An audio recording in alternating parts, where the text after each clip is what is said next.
So, Siddharth, what is your salary expectation? Well I think मैं एक MBA हूँ with 4 to 5 years of experience, तो मैं expect करता हूँ कि package around 60 to 65 lakhs LPA हो। ये तो बहुत ज्यादा है, मुझे नहीं लगता हम इतना मैनेज कर कोई बात सकते। नहीं, 65 lakhs done. Sir thank you sir. खुश रहो, साइन साइन अरे but वो हम देख लेंगे, साइन करो। Congratulations, Siddharth. Thank you sir. Thank you ma'am.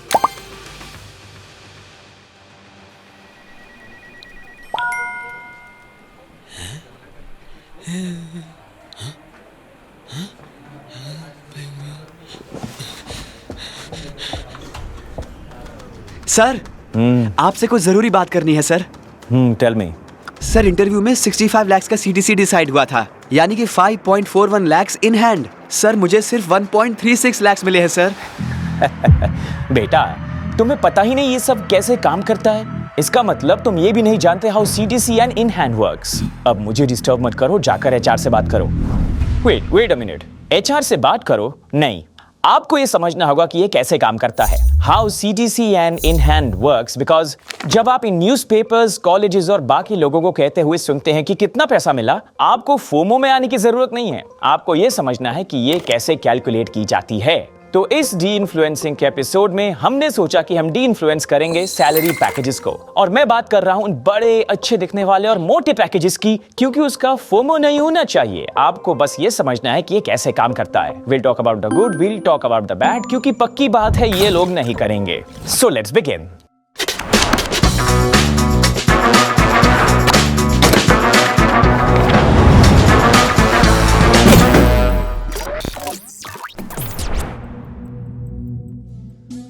तो इन बड़े मोटे CTC पैकेजेस में कुछ गलत नहीं है, प्रॉब्लम है आपकी एक्सपेक्टेशंस। होता ही है कि जब आप इसे देखते हैं तो आप CTC को 12 से डिवाइड करते हैं, एक मंथली नंबर निकालते हैं और सबको बता देते हैं। सब सेलिब्रेट कर रहे होते हैं, पर आपने सोसाइटी, फ्रेंड्स, पीपल और खुद के लिए एक्सपेक्टेशंस सेट कर दी हैं, और अगर कुछ भी रियलिटी से हटकर होता है तो उससे आपको उदासी होती है। चलिए बहुत हुई फिलॉसफी, अब इस पूरे पैकेज को डिकोड करते हैं। तो इन दोनों ऑफर्स को चेक करिए, दिखने में अच्छे है ना? तो ये वाला जो है ये 1.7 करोड़ का है, पर गौर से देखिए कि ये एक इंटरनेशनल ऑफर है। परचेजिंग पावर हर कंट्री की अलग होती है, इसे हम कहते हैं लिविंग कॉस्ट। फॉर एग्जांपल अगर आप देखें तो आलू या पटेटोज इंडिया में यहाँ इतना कॉस्ट करेगा और इतना अब्रॉड में। सेम कंपैरिजन है एक पानी की बोतल का। यही चीज अप्लाई होती है बाकी सभी लिविंग कॉस्ट पर, जैसे buying a car, taxi, travelling वगैरह वगैरह। और उन सब बेस कॉस्ट की वजह से लिविंग कॉस्ट बढ़ती है, और इसलिए कभी कभार सैलरी में डिफरेंस होता है। अब इससे दो चेंजेस आते हैं। एक ये कि आप नोटिस ही नहीं करते कि एक प्राइस डिफरेंस भी है लिविंग कॉस्ट में इंडिया और अब्रॉड में। लिविंग कॉस्ट का मतलब यह है कि सैलरीज में भी थोड़ा डिफरेंस होगा। ऐसे पैकेज के बारे में सुनते ही आपको पहला क्वेश्चन पूछना चाहिए कि क्या ये जॉब अब्रॉड है? इज दिस जॉब अब्रॉड, या फिर ये जॉब इंडिया में है? इसका मतलब ये नहीं कि ज्यादा पैसा मिलेगा, इसका मतलब इंडियन रुपीज में ज्यादा पैसा। बट एनीवे, सीधे पॉइंट पर आते हैं। एक इंडियन ऑफर देख लेते हैं, और ये एक रियल ऑफर है। डिटेल्स मैंने हटा दिए हैं, पर ये ब्रेकडाउन एक्चुअली सही है। तो आइए समझते हैं क्या डिफरेंस है CTC और इन हैंड में, और इनके बीच का फर्क एक्चुअल में कितना बड़ा हो सकता है। ये वाला ऑफर है 65 लाख रुपए का, वही वाला जो हमने सिद्धार्थ को दिया था। और यहां हम ब्रेक डाउन करेंगे इन सभी पार्ट्स को, starting from the base salary जो है 16 लाख रुपए। हाँ, 16 लाख रुपए? मुझे लगा ऑफर 65 लाख का है। यही मेरा पॉइंट है। ये आपकी फिक्स्ड बेस सैलरी है, जिसका आपको पता है इतना तो मिलेगा ही महीने के आखिर में, चाहे जो हो जाए। 16 लाख को 12 से डिवाइड करेंगे तो अमाउंट बहुत ही कम होगा। अगर आप 65 को 12 से डिवाइड करें तो आपको इस पे टैक्स देना होगा ऑब्वियसली। तो ये सब आपको ही मिलेगा, पर आपको इनकम टैक्स देना होगा ऑब्वियसली, पर हम वो एंड में करेंगे। अब आप बेस सैलरी समझ चुके हैं, तो बढ़ते हैं अगले पार्ट की तरफ, और उसे कहते हैं द जॉइनिंग बोनस। नाम से ही समझ गए होंगे, जॉइनिंग बोनस एक्चुअली वो अमाउंट होती है जो आपको कंपनी ज्वाइन करने पर मिलती है, और ये अमेजिंग है, एकदम हार्ड कैश होता है, और there is no problem here and you can enjoy. पर यहाँ दो छोटे इश्यूज हैं। पहला, ये एक ही बार मिलता है, तो ये दूसरे साल या तीसरे साल नहीं मिलेगा। तो ये सोच के कि पूरा CTC आपका है, ये सही नहीं होगा, because joining bonus recurring amount नहीं होता, ये एक ही बार मिलेगा। दूसरा, ज्वाइनिंग बोनस इसीलिए रखा गया है ताकि आप कंपनी में बने रहें। कुछ कंपनीज में एक क्लॉज होता है जो कहता है कि अगर आप अगले 1 या 2 साल में कंपनी छोड़ते हैं तो आपको वो ज्वाइनिंग बोनस कंपनी को वापस देना होगा। तो ऐसे में आपको रहना ही पड़ेगा। सो आप इसे खुद ही कैलकुलेट कर लें, पर ये एक वन टाइम इवेंट है। तो अगला कंपोनेंट है ESOPs, माय फेवरेट। इसमें ESOPs है 40 लाख रुपए 65 लाख के CTC में, यानी पूरे के पूरे ऑफर का 60%। तो ESOPs है क्या? ESOP से आप वेल्थ क्रिएट कर सकते हैं। ये आपको शेयर्स खरीदने का ऑप्शन देता है। जिस कंपनी में आप काम करते हैं, फॉर एग्जांपल आप गूगल में काम करते हैं, गूगल ग्रो करता है, तो आप भी उस कंपनी के इक्विटी ग्रोथ को अर्न करेंगे। And this is fantastic. ये बहुत ही अच्छा तरीका है। कई लोग इससे अमीर हुए हैं सिर्फ ESOP होल्डर बनकर और इक्विटी ग्रोथ पाकर। पर इसकी अंडरस्टैंडिंग में प्रॉब्लम है। ये 40 लाख पहले साल में नहीं आते। यूजुअली एक वेस्टिंग पीरियड होता है। सपोज करो कि वेस्टिंग पीरियड 4 साल का है। वेस्टिंग पीरियड का मतलब है आपको काम करना होगा उन राइट्स को अर्न करने के लिए, ताकि आप ESOPs को ओन कर सके, मतलब 3 ऑप्शंस को। तो 4 साल के बाद आपको 5वें साल में उतना अमाउंट मिलेगा, जो कि एक लंबा ड्यूरेशन है। ये आपके पैकेज में इंक्लूड नहीं होना चाहिए क्योंकि आपको ये पहले साल में नहीं मिल रहा। साथ ही अगर कंपनी 0 हो जाती है, ESOPs की वैल्यू भी 0 हो जाएगी। ये इक्विटी है, हम साथ बढ़ेंगे, हम साथ में डूबेंगे।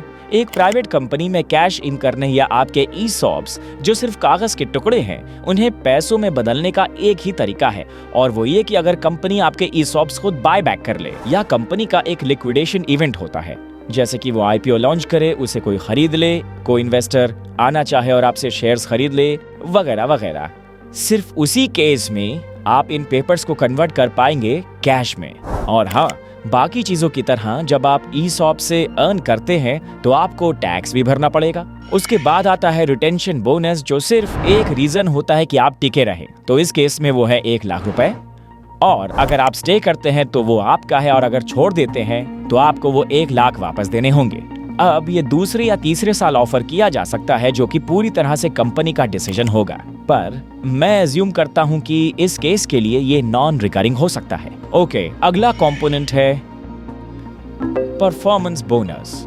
आई लव दिस क्योंकि जो लोग हमारे ऑफिस में काम करते हैं उन्हें मिलते हैं KRAs और KPIs। अगर वो कंपनी के स्टैंडर्ड को मीट नहीं करते, जो कि काफी हाई है, बेसिकली वो बोनस आपको नहीं मिलेगा। उसे कैलकुलेट करते हैं और फिर HR उसे आपको देते हैं। जो लोग अच्छा परफॉर्म करते हैं, जिसे इंसेंटिव भी कहते हैं। सो वेल, आई गेस जो इस सब में प्रॉब्लम है जब हमें ऑफर मिलता है, वो ये है कि अगर आप अच्छा करते हैं तो आपको पे आउट मिलेगा, वरना नहीं। उसके बाद है रिलोकेशन बोनस, जो कि बहुत ही सिंपल है। अगर आप किसी दूसरे शहर में मूव कर रहे हैं तो आपको एक वन टाइम पेमेंट मिलता है। ये आपको मिल भी सकता है और नहीं भी। अगर आप वर्क फ्रॉम होम करते हैं तो ये अप्लाई नहीं होता। अगर आप सिटीज मूव नहीं करते तो भी अप्लाई नहीं होता। कई केसेस में रिलोकेशन बोनस होता भी नहीं है, पर हमने इंक्लूड किया है क्योंकि हम बना रहे हैं वीडियो, हम वो सब इंक्लूड करेंगे जो इंक्लूड होता है। Now you know. और सैलरी के इन हैंड कैलकुलेशन पर बढ़ने से पहले एक और कंपोनेंट है जिस पर हम बात करेंगे, वो है अदर अलाउंसेस। इसमें बुक्स आ सकती हैं, एजुकेशनल कोर्सेज इंक्लूडेड हैं, फूड, ट्रैवलिंग एटसेट्रा। अगर आप इनमें से कुछ नहीं करते और रीइंबर्समेंट नहीं लेते, आपको बेनिफिट नहीं मिलेगा।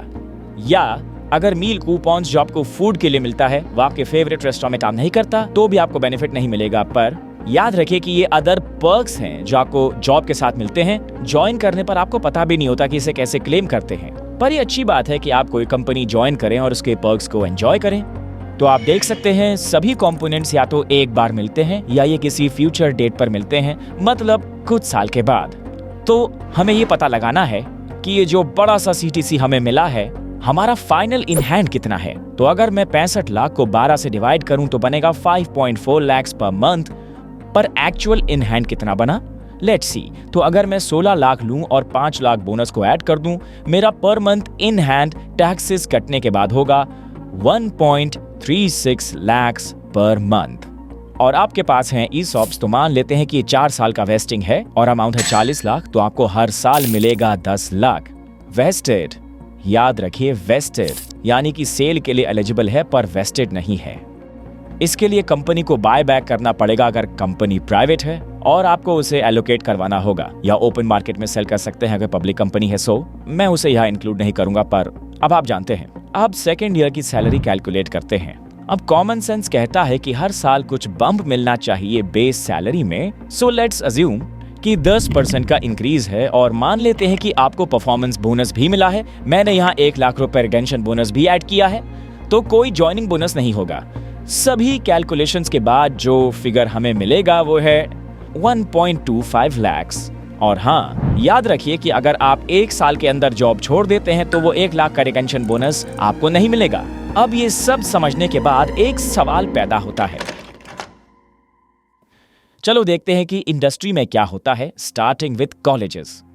यह देखिए, ये हेडलाइन कहती है कि कॉलेज की एवरेज सैलरी है 28.8 लाख। सुनने में बढ़िया लग रहा है और अब हम जानते हैं कि एवरेज सैलरी कई और चीजों के साथ कैलकुलेट की गई है जो नॉन रिकरिंग है और इनहैंस से अलग है। लेकिन इसका एक और एस्पेक्ट भी है कि एवरेज कैसे कैलकुलेट किया जाता है, और मेरे पास एक टेबल है जो मैं आपको दिखाता हूँ। इस एग्जाम्पल में 40 स्टूडेंट्स हैं जिन्हें 5 लाख मिले हैं, 25 स्टूडेंट्स ऐसे हैं जिन्हें 8 लाख मिले हैं और 20 ऐसे हैं जिन्हें 15 लाख मिले हैं। 10 स्टूडेंट्स जिन्हें 40 लाख मिले हैं और सिर्फ 5 स्टूडेंट्स ऐसे हैं जिन्हें 80 लाख मिले हैं। आपको यहाँ नोटिस करना है कि क्या वो 40 स्टूडेंट्स जिन्हें 5 लाख मिले हैं 5 स्टूडेंट्स हैं जिन्हें 80 लाख मिले हैं। तो आपको ये नोटिस करना है मोड 5 लाख रुपए है जो सबसे ज्यादा स्टूडेंट्स को ऑफर किया गया है।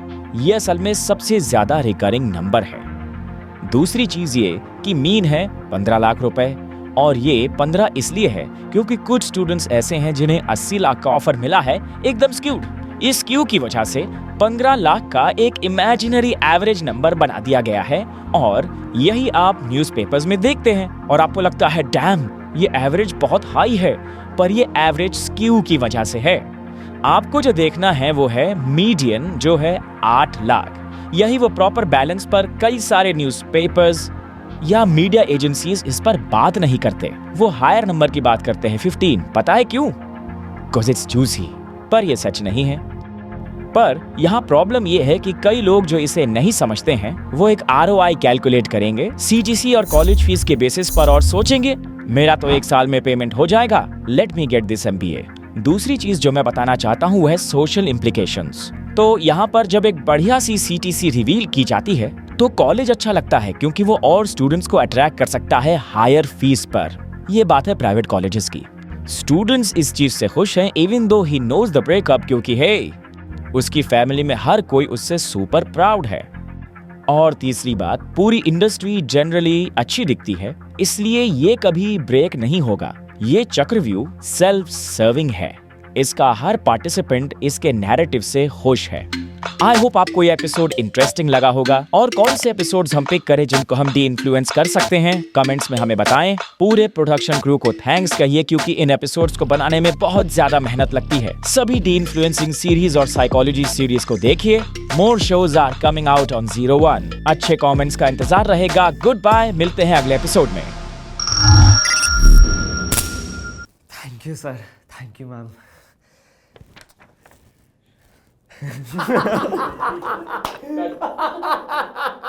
ये खोलना तो नहीं है। हाँ, खोल लो।